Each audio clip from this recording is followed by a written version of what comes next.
নমস্কার আমার প্রিয় দর্শক বন্ধুদের সকলকে স্বাগত জানাই আমার ড্রিমল্যান্ড চ্যানেলে এবং প্রতিদিন এরকম নতুন নতুন তথ্য পাওয়ার জন্য আমার এই চ্যানেলটিকে অবশ্যই সাবস্ক্রাইব করুন। আজকে আমি যে বিষয়টি নিয়ে আলোচনা করব তা হলো মৃত্যুর পর অনেক বড় করে ভোজন অনুষ্ঠানের আয়োজন করা হয় কেন এবং শ্রাদ্ধে নিবেদন করা খাদ্য গ্রহণ করা উচিত নাকি অনুচিত। এখনকার দিনে মৃত্যুর পর শ্রাদ্ধ অনুষ্ঠান ও নিয়ম ভঙ্গের দিন আত্মীয় স্বজন ও পাড়া প্রতিবেশীদের অনেক বড় আয়োজন করে ভোজন করানোর একটি রীতি প্রচলিত আছে।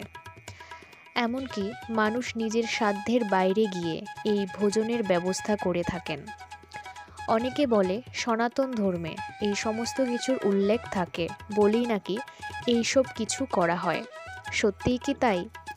আমরা জানি যে আমাদের ধর্মগ্রন্থে এত বড় করে মৃত্যুভোজের আয়োজন করার কোনো উল্লেখ নেই। গরুড় পুরাণ অনুযায়ী মৃত্যুর পর আত্মার সাথে কি হয়, কতদিনে আত্মা পরলোকে পৌঁছায় এবং মৃত্যুর পর পরিবার পরিজনের পালনীয় কী কর্তব্য আছে তার উল্লেখ আছে। কিন্তু সেখানে জাঁকজমক করে মৃত্যুভোজের আয়োজন করার কোনো উল্লেখ নেই। মৃত্যুর পর বিভিন্ন রীতিনীতি পালনের পর নিজ সাধ্যমতো ১ থেকে ১১ জন দরিদ্র ব্রাহ্মণকে ভোজন করানোই যথেষ্ট। যিনি ভোজন করাচ্ছেন এবং যিনি ভোজন করছেন উভয়েরই যদি চিত্তে প্রসন্নতা থাকে তবেই আহার করা উচিত, নতুবা দুঃখিত হৃদয়ে কখনোই আহার করা উচিত নয়। অর্থাৎ যখন কারুর বাড়িতে মৃত্যু ঘটে তখন সকলেরই হৃদয় ভারাক্রান্ত থাকে। এই ভারাক্রান্ত মনে কখনোই অনেক বড় আয়োজন করে ভোজন করানো উচিত নয়। এবার আসি শ্রাদ্ধের খাবার খেলে কি হয় সেই প্রসঙ্গে। এই বিষয়ে একটি কাহিনী প্রচলিত আছে। একবার এক সাধু ঘুরতে ঘুরতে এক গ্রামে গিয়ে উপস্থিত হন। তখন প্রায় সন্ধ্যা হয়ে এসেছে। পরিব্রজনকারী সাধুরা কখনোই অন্যের তৈরি করা খাদ্য গ্রহণ করেন না। সেই সাধু সেই গ্রামে এক মন্দির দেখতে পেলেন এবং সেখানে আশ্রয় নিলেন। সাধু যখন ওই মন্দিরের বাইরে বসে বিশ্রাম নিচ্ছিলেন তখন সেই মন্দিরের পুরোহিত তাকে দেখতে পান এবং তাকে বললেন, আপনি নিশ্চয়ই ক্ষুধার্ত, আসুন কিছু খাবার গ্রহণ করুন। সাধু উত্তরে বললেন, আমি অন্যের তৈরি আহার গ্রহণ করি না। যদি আপনার কাছে চাল ডাল বা অন্য কোনো আহারের সামগ্রী থাকে তবে নিয়ে আসুন, আমি নিজে রান্না করে খাবো। এবং পুরোহিত তার কথা মতন সব এনে দিলেন এবং বললেন, রান্না সেরে খেয়ে আপনি মন্দিরের ভেতরে বিশ্রাম নিন। এই বলে পুরোহিত তার গৃহের উদ্দেশ্যে রওনা দিলেন। তারপর সাধু রান্না করে খেয়ে ঘুমিয়ে পড়লেন। অনেক রাতে হঠাৎ সাধুর ঘুম ভেঙে গেল। মন্দিরের প্রদীপের অল্প আলোয় সাধু দেখলেন মায়ের অঙ্গে মহামূল্যবান সব অলংকার রয়েছে। তখন সাধু ভাবলেন, এত অমূল্য সব গহনাগাটি মন্দিরের কোনো কাজেই লাগবে না। আমার তো কিছু নেই, আমি বরং এই গয়নাগুলো নিয়ে নিই। এই ভেবে সাধু মন্দিরের সব গয়নাগুলো নিয়ে নিলেন। তারপর সাধু বাবা চলে গেলেন।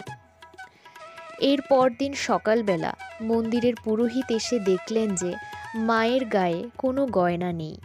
তারপর দেখলেন যে সেখানে সাধু বাবাও নেই। এই দেখে পুরোহিত মশাই চিৎকার শুরু করেছেন এবং তার চিৎকার শুনে গ্রামের সবাই দৌড়ে আসে।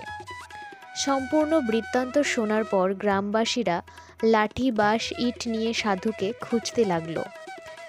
এদিকে সাধু সেই অলংকার নিয়ে প্রাণপণে ছুটতে আরম্ভ করেন। কিন্তু সকালবেলা যে কোনো সাধারণ মানুষের মতোই তারও মলত্যাগের ব্যাগ আসে। এক পুকুরের কাছে গিয়ে তিনি মলত্যাগ করেন। মলত্যাগের পর গয়না ভর্তি ঝোলাটির দিকে নজর পড়লে তিনি চমকে যান এবং ভাবেন, এমন কাজ আমি কি করে করলাম।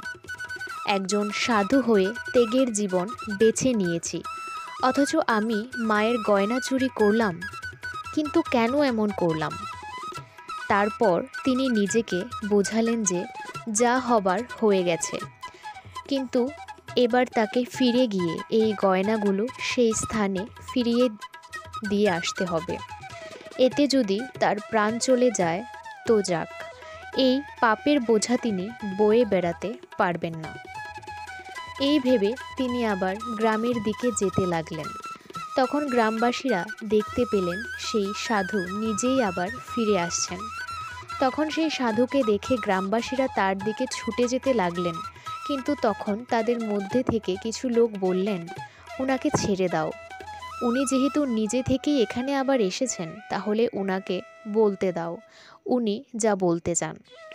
সাধুটি তখন গয়না ভর্তি ঝোলাটি পুরোহিতের হাতে তুলে দিয়ে বললেন, আচ্ছা, আপনি কি শ্রাদ্ধের পুজো করেন? পুরোহিত বললেন, হ্যাঁ করি। সাধু সেই উত্তর শুনে তাকে আবার জিজ্ঞাসা করলেন, আচ্ছা, কালকে আপনি আমাকে যে চাল ডাল দিয়েছিলেন সেগুলো কি শ্রাদ্ধের কাজ করে পাওয়া?